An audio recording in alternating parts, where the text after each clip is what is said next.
yang paling menonjol adalah miras dan perdagangan perempuan. Kita konsisten di dua hal itu. Untuk itu maka kita Gebrak tidak hanya bertindak untuk mengingatkan pemerintah agar membersihkan tempat maksiat, tapi juga doakan kami juga akan menyelesaikan satu perkara yang sangat penting. Banten harus bersih dari pabrik miras.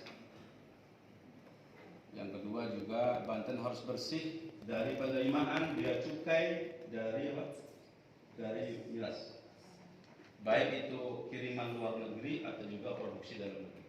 Kita menurut saya orang Banten itu sangat cerdas, luar biasa. Tapi gangguannya sangat banyak, terutama tekanan politik dan juga munculnya berbagai aneka kemaksiatan efek daripada industri nasional yang ada di wilayah Banten. Untuk itu saya sebagai orang yang dipercaya oleh masyarakat untuk memimpin Gebrak, maka saya punya tanggung jawab bagaimana caranya membantu seluruh aparatur pemerintah dari mulai DPR, kemudian pemerintah, tentara, polisian, termasuk kemudian yang paling dekat adalah sahabat saya yang hari ini dijabat oleh sahabat saya itu Satpol PP. Kemudian yang B, komitmennya apa? Komitmennya adalah membantu meningkatkan kinerja pemegang kebijakan publik. Kita hanya membantu meningkatkan kinerja pemegang kebijakan publik, yaitu seperti anggota dewan, pemerintah, tentara, kepolisian, dan Satpol PP. Kita sifatnya membantu saja, tidak ada punya niat yang lain. Bahkan anggota kami diharapkan untuk minta anggaran, kecuali kalau ada inisiatif silakan, tapi kalau minta tidak.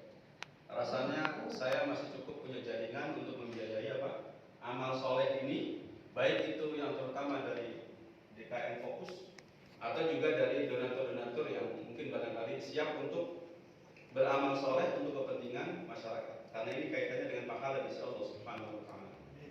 Tapi kalau kemudian Pak Dewan menekan kemudian pemerintah untuk memberikan anggaran kepada Gebrak, itu urusan amal soleh silakan. Karena memang kami juga sangat membutuhkan banyak dana, terutama untuk membiayai alat-alat, untuk membiayai orang-orang yang turun ke lapangan membeli miras untuk mendeteksi bahwa di situ ada miras, itu kami harus beli. Seperti itu. Walaupun ya tentu insya Allah tidak akan minum. Walaupun ada beberapa mungkin barangkali orang-orang kami yang masih rajin minum, tetapi kami manfaatkan dalam rangka mencegah orang yang lebih buruk dari mereka. Seperti itu. Bagaimana kaidah-kaidah amal ma'ruf nahi munkar, bahwa orang yang sedang maksiat masih boleh mencegah siapapun yang sedang maksiat. Seperti itu. Aktivitasnya adalah kajian penegakan Kamtibmas. Mohon maaf Pak, kami bukan tidak terbiasa dengan bertindak tanpa standarisasi ilmu yang ketat. Kami biasa mengkaji tentang hukumnya seperti apa, perkembangannya seperti apa, seterusnya kita kaji. Setelah itu kita berhasil, maka kita yakin bahwa ini harus kita selesaikan. Maka yang kedua adalah langkah yang kedua adalah menemukan data penyimpangan kebijakan. Karena Pak, menurut saya pemerintah di masa lalu ataupun sekarang kebijakannya sudah sangat bagus. Tapi persoalannya adalah dalam penyimpangan di penegakannya yang barangkali banyak faktor X yang luar biasa. Ya kita sudah tahu ada korupsi, ada kolusi, ada segala macam. Ada orang-orang yang memang masih suka memakan harta haram. Seperti itu. Kemudian yang ketiga, mengkomunikasikan data tersebut dengan pemegang kebijakan publik. Makanya kalau kami sering datang ke pemerintah, ke kepala-kepala dinas, itu seperti wajahnya kadang-kadang lembut, kadang-kadang halus, seperti itu. Maka itulah cara kami seperti itu. Saya di Serang sempat mengusir orang yang memang tidak layak berbicara dengan saya. Seperti itu. Dan alhamdulillah di Cilegon rasanya tidak ada. Karena Pak di Satpol PP-nya ada sahabat kental saya itu Pak Hadi, untuk kemudian lebih bersih daripada dari kemaksiatan. Makanya saya jarang ngobrol dengan dia. Yang keempat, mengontrol, menekan, menerapkan hukum yang berlaku secara konsisten dan konsekuen dan konsisten. Ini kita tidak main-main. Jadi kalau misalnya hari ini ada kebijakan dari pemerintah Cilegon, apapun kebijakannya, kami akan kontrol terus. Apapun yang kemudian yang telah ditulis, yang telah diucapkan, maka itu akan kami tuntut. Agar kemudian Cilegon dan kemudian seluruh Banten kalau perlu itu betul-betul bagus.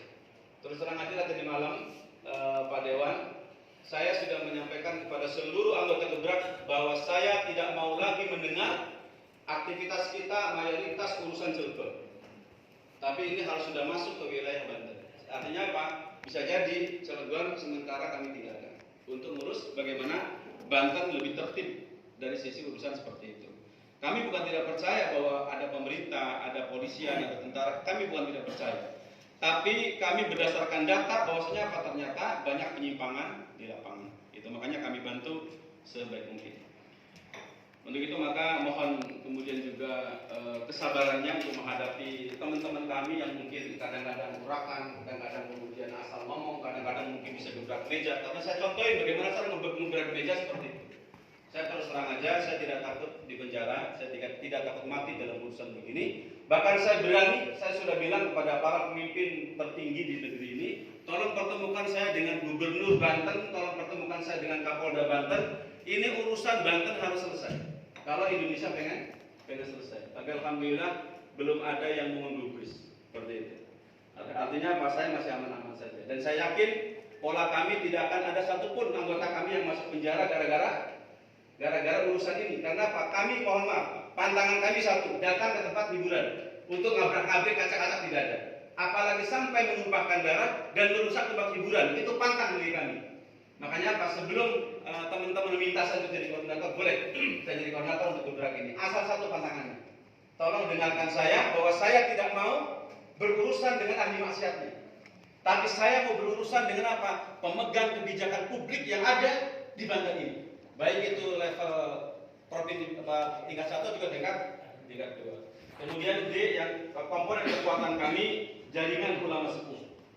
Kami minta kepada seluruh anggota biasa silaturahmi kepada ulama-ulama sepuh dari ujung barat Banten sampai ujung timur, dari ujung selatan sampai ujung utara. Kami minta untuk mereka bersilaturahmi, minta doa agar kemudian kami didoakan oleh mereka dan kami kuat.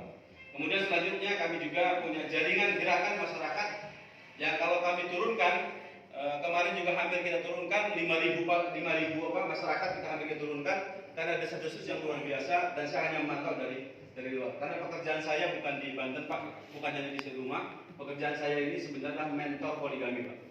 Jadi kalau Bapak mau belajar poligami boleh dari saya.